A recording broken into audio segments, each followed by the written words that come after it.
أعوذ بالله من الشيطان الرجيم پناہ مانگتا ہوں میں اللہ کی شیطان مردود سے۔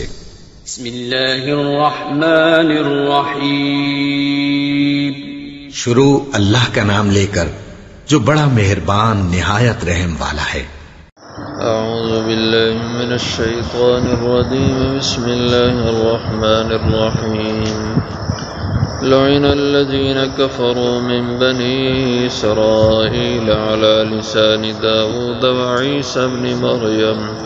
ذلك بما عصوا وكانوا يعتدون كانوا لا يتناهون عن منكر فعلوه لبئس ما كانوا يفعلون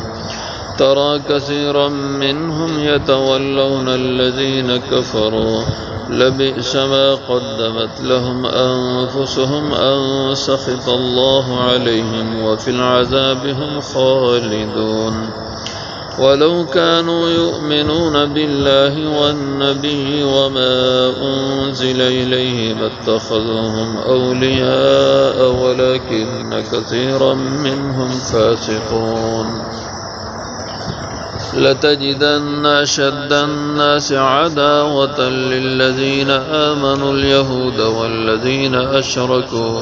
ولتجدن أقربهم مودة للذين آمنوا الذين قالوا إنا نصارى ذلك بأن منهم قسيسين ورهبانا وأنهم لا يستكبرون لعن الذین کفروا لعنت کی گئی ان لوگوں پہ جن نے کفر کیا من بنی اسرائیل بنی اسرائیل سے علی لسان داود حضرت داود علیہ السلام کی زبان پر وعیسی ابن مریم اور حضرت عیسی ابن مریم کی زبان پر ذالک یہ اس لیے ہوا بما عصوا بسبب اس کے جو انہوں نے نافرمانی کی وکانوا یعتدون اور وہ حد سے تجاوز کر جاتے تھے کانوا لا یتناہون وہ لوگ نہیں منع کرتے تھے ام منکر برائی سے فعلوہ جسے وہ کرتے تھے لبئس ما کانوا یفعلون البتہ بہت برا تھا جو وہ کرتے تھے ترا کثیرا منہم دیکھے گا تو اکثر ان میں سے یتولون الذین کفروا وہ دوستیاں لگاتے ہیں ان لوگوں سے جو کہ کافر ہیں لبئس ما قدمت البتہ بہت بری ہے وہ چیز جو آگے بھیجی لہم انفسہم ان کے لیے ان کی نفسوں نے ان کے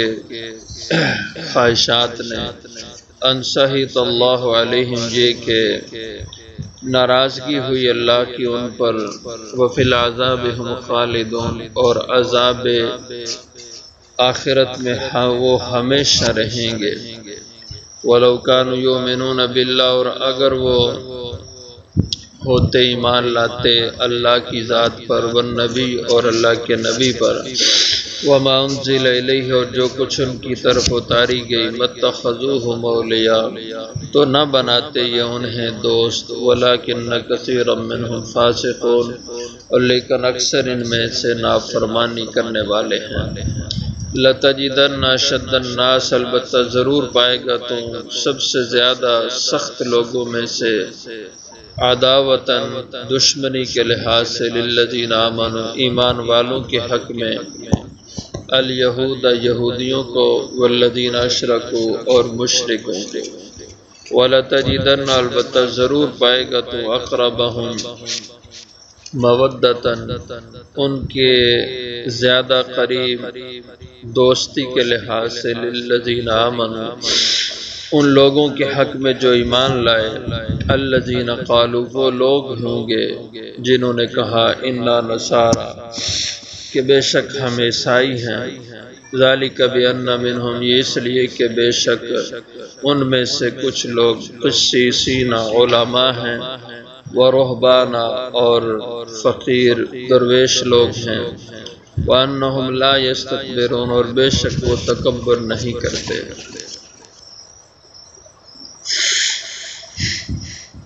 بنی اسرائیل کا ذکر چل رہا ہے اب یہاں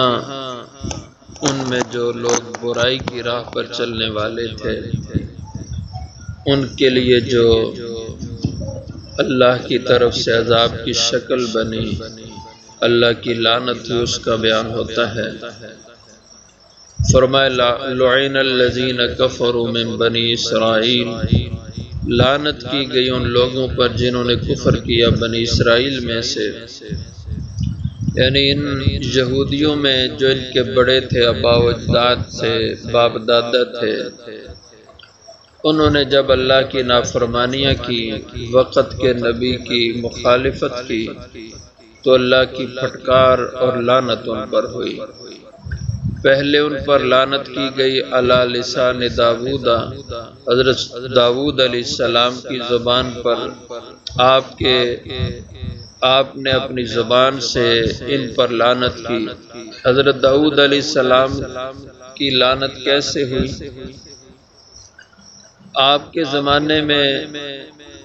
ان کا گزران یہودیوں کا ساحل سمندر پہ آباد ہونے کی وجہ سے مچھلیوں کو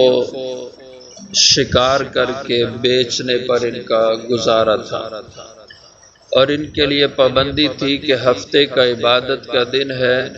اس دن میں شکار نہیں ہوگا، صرف عبادت ہوگی۔ لیکن انہوں نے حیل و حجت سے بہانے کر کے مچھلیوں کا شکار جاری رکھا، نافرمانی کی اللہ کی، اللہ کا حکم توڑا، تو حضرت داؤد علیہ السلام نے ان پر لعنت کی۔ فرمایا کہ تم جو اللہ کا حکم توڑتے ہو، اس پر اللہ کی طرف سے تم پہ لعنت ہو، اور ساتھ ہی اللہ نے ان کی شکلیں خنزیر اور بندروں کی کر دیں۔ یہ حضرت داؤد علیہ السلام کی زبان سے ان پہ لعنت، وعیسی ابن مریم، اور ان پر لعنت کی گئی حضرت عیسیٰ ابن مریم کی زبان سے۔ حضرت عیسیٰ علیہ السلام کی لعنت ان پہ یہودیوں پر یوں ہوئی کہ حضرت عیسیٰ علیہ السلام سے کہنے لگے کہ آپ ہمارے لیے دعا کریں کہ اللہ ہمارے لیے آسمان سے دسترخوان کھانے کا اتارے، جس پر کھانے لگے ہوں، اور ہمارے لیے آسمان سے کھانا اترے۔ آپ نے اللہ سے دعا کی تو اللہ تعالیٰ نے فرمایا ٹھیک ہے، ہم کھانا انہیں بھیج دیا کریں گے، لیکن شرط یہ ہے، ایک تو یہ کہ اس کھانے سے غریب لوگ کھائیں گے، امراء کے لیے وہ کھانا نہیں ہوگا، اور دوسری شرط یہ ہے کہ وہ جس وقت کے لیے کھانا اترا اسی وقت میں کھائیں گے، اس کو اگلے وقت کے لیے جمع کر کے ذخیرہ کر کے نہیں رکھیں گے۔ لیکن جب کھانا ان کے لیے آسمان سے اترنے لگا، من سلوہ جس کو قرآن کریم میں کہا، تو یہ ان کے امیر رئیس لوگ بھی اس کو کھاتے، جس سے منع کیا گیا تھا، اور اس کو دوسرے وقتوں کے لیے ذخیرہ بھی کر دیتے تھے۔ شام کا کھانا صبح کے لیے رکھ لیتے تھے، صبح کا شام کے لیے رکھ لیتے تھے، جس کی وجہ سے حضرت عیسیٰ علیہ السلام نے ان پر لعنت کی۔ فرمایا جس چیز سے تمہیں روکا گیا تھا وہ پھر کرتے ہو، خدا کی تم پہ لعنت ہے۔ تو اللہ کی اس نعمت سے پھر یہ محروم کر دیے گئے،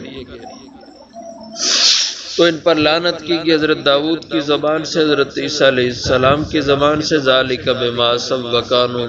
یہ اس لیے کہ بے شک انہوں نے نافرمانی کی، اللہ کا حکم توڑا،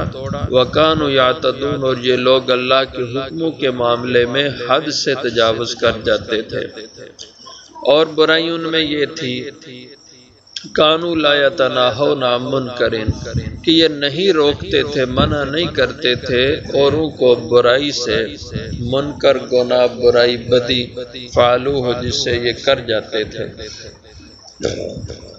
یعنی ان کے گناہ کرنے والے تو گناہ کرتے ہی تھے، لیکن جو ان کے دوسرے لوگ جو گناہ نہیں کرتے تھے وہ بھی اس قدر ایمان کے کمزور تھے کہ وہ گناہ اپنی آنکھوں سے ہوتا دیکھ کر اس سے منع نہیں کرتے تھے۔ اور لوگوں کو اس سے روکنے کی کوشش نہیں کرتے تھے، جس کی وجہ سے اللہ کا عذاب گناہ کرنے والوں پہ بھی ہوا اور نہ منع کرنے والوں کے اوپر بھی ہوا۔ اس لیے آپ صلی اللہ علیہ وسلم نے اس امت کو تاکید فرمائی کہ جب تم کوئی گناہ اور برائی کو ہوتا ہوا دیکھو، اس کو ہاتھ سے روکنے کی طاقت ہو تو اس سے روکو، نہیں تو زبان سے اس کے خلاف بولو، اگر یہ بھی نہ کر سکو تو کم از کم گناہ کو دل سے گناہ ضرور جانو، اور یہ سب سے کمزور درجہ ایمان کا۔ لبئس ما کانوا یفعلون، البتہ بہت برا تھا کام جو وہ کرتے تھے۔ ترا کثیرا منہم، آپ دیکھیں گے اکثر ان کو، یتولون الذین کفروا، کہ وہ دوستیاں لگاتے ہیں کافروں سے۔ یہ حضور صلی اللہ علیہ وسلم کے زمانے کے جو یہودی تھے ان کا حال بیان ہوتا ہے۔ کعب بن اشرف، اس طرح کے ان کے جو یہودی بڑے متعصب قسم کے تھے، یہ مکہ کے کافروں اور مشرکوں سے ساز باز کرتے رہتے تھے کہ مکہ والے مدینہ پر حملہ کر کے مسلمانوں کو کچل دیں۔ حالانکہ مسلمان ان کے زیادہ قریب تھے، اس لیے کہ وہ بھی آسمانی دین کا دعویٰ کرتے تھے کہ ہم آسمانی دین والے ہیں، اور مسلمان بھی آسمانی دین والے تھے، اور مشرک یہ تو ان کا آسمانی دین سے کوئی تعلق ہی نہیں تھا، لیکن یہ مشرکوں سے دوستیاں رکھتے تھے۔ لبئس ما قدمت لهم انفسهم، البتہ بہت بری ہے وہ چیز جو اپنے لیے آگے ان کے نفس بیچتے ہیں، گناہ کے کام، گھٹیا حرکتیں، جس کی وجہ سے ان سخط اللہ علیہم، کہ اللہ کی ناراضگی ان کے اوپر ہو گئی، اللہ کا غصہ اور قہر ان پہ ہو گیا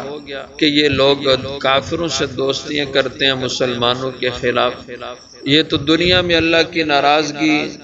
اور اللہ کی طرف سے ان کے اوپر غضب ہوا، جس کی شکلیں دنیا میں دیکھی گئی، ان کو علاقوں سے بدر کیا گیا، وطن سے بے وطن کیا گیا، وفی العذاب ہم خالدون، اور آخرت میں یہ عذاب میں ہمیشہ ہمیشہ رہیں گے دوزخ کی آگ میں۔ وَلَوْ كَانُوا يُؤْمِنُونَ بِاللَّهِ وَالنَّبِيِّ، اور اگر یہ لوگ ایمان لاتے اللہ کی ذات پر، والنبی، اور نبی پر یعنی حضور صلی اللہ علیہ وسلم پر، وما انزل الیہ، اور جو کچھ حضور کی طرف اتارا گیا یہ قرآن، اس پر یہ یہودی ایمان لاتے، متخذوہم اولیاء، تو پھر نہ بناتے ان کافروں اور مشرکوں کو اپنا دوست۔ ایک مطلب، اور دوسرا مطلب والنبی سے مراد ان کے اپنے نبی موسیٰ علیہ السلام ہے، کہ اگر یہ اللہ پر ایمان رکھتے، والنبی اور حضرت موسیٰ علیہ السلام پر ایمان رکھتے، اور عیسائی حضرت عیسیٰ پر ایمان رکھتے، وما انزل الیہ، اور جو ان کی طرف کتاب بھیجی گئی اس پر ایمان رکھتے، متخذوہم اولیاء، تو مسلمانوں کو چھوڑ کر مشرکوں سے دوستی نہ لگاتے، کیونکہ ان کے اپنے نبی حضور کی خوشخبریاں دے کے گئے تھے، ان کے اپنی کتابوں میں حضور کی آمد کی خبریں موجود تھیں، تو اگر صحیح ان کی تابعداری کرتے اپنے پیغمبر کی تو پھر یہ حضور کے تابعدار فرما بردار ہوتے، کافروں سے دوستیاں نہ لگاتے۔ وَلَكِنَّ كَثِيرًا مِّنْهُمْ فَاسِقُونَ، اور لیکن اکثریت ان کی نافرمانی کرنے والے تھے۔ لَتَجِدَنَّ أَشَدَّ النَّاسِ عَدَاوَةً، البتہ تو ضرور پائے گا سب سے زیادہ لوگوں میں سخت عداوت، دشمنی کے لحاظ سے، لِلَّذِينَ آمَنُوا، ایمان والوں کے حق میں، یعنی دنیا میں مسلمانوں کا سب سے زیادہ سخت اور بڑا دشمن تم الیہود، یہودیوں کو پاؤ گے،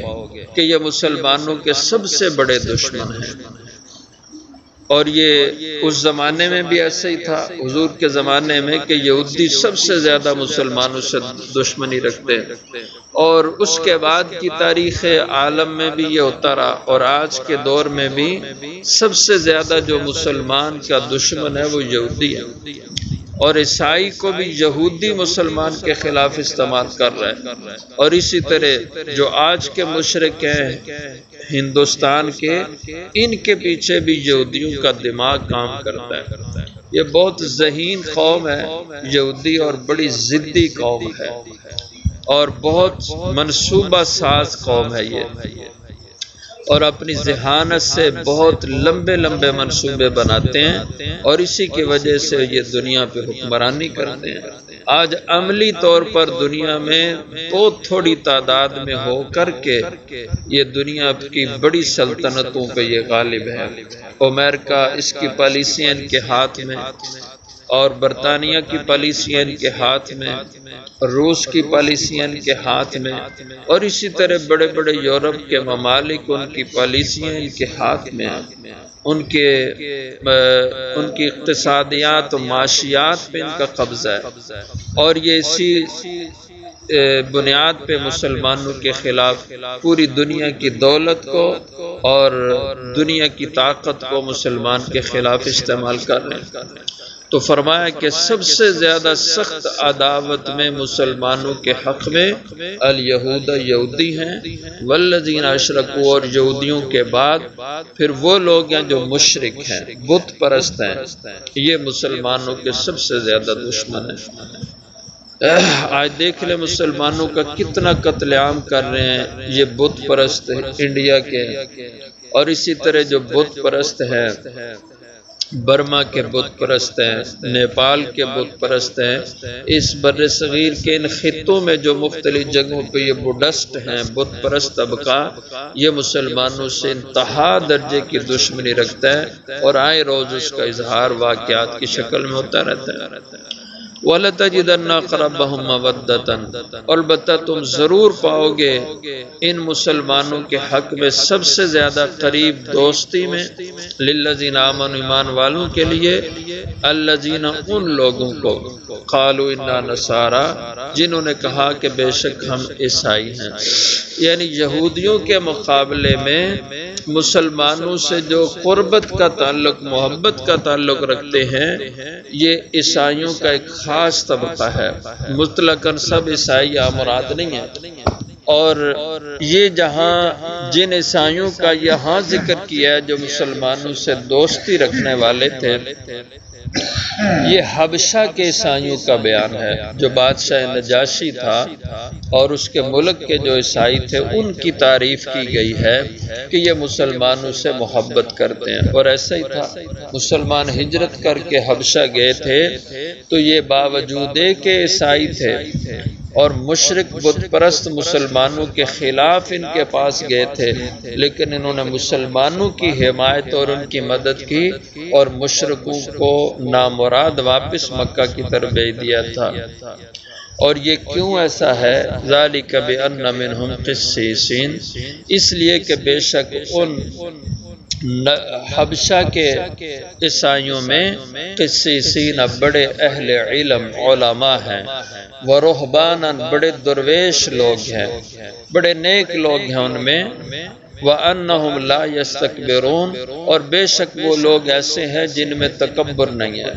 وہ تکبر اور غرور نہیں کرتے، جس کی وجہ سے ان میں خدا خوفی ہے اور حق کی طرف میلان اور جھکاؤ ہے، اسی وجہ سے اللہ نے ان کو ایمان کی توفیق بھی عطا فرمائی۔ تو یہاں یہ بات سمجھائی ہے کہ جن لوگوں میں تکبر ہوتا ہے یہ لوگ حق سے زیادہ ٹکراتے ہیں، حق کے زیادہ مخالف وہی لوگ ہوتے ہیں جو متکبر اور مغرور ہوتے ہیں، اور جو متکبر مغرور نہ ہوں یہ لوگ حق کے مقابل نہیں ہوتے بلکہ حق کے مؤید اور اس کی تائید کرنے والے ہوتے ہیں۔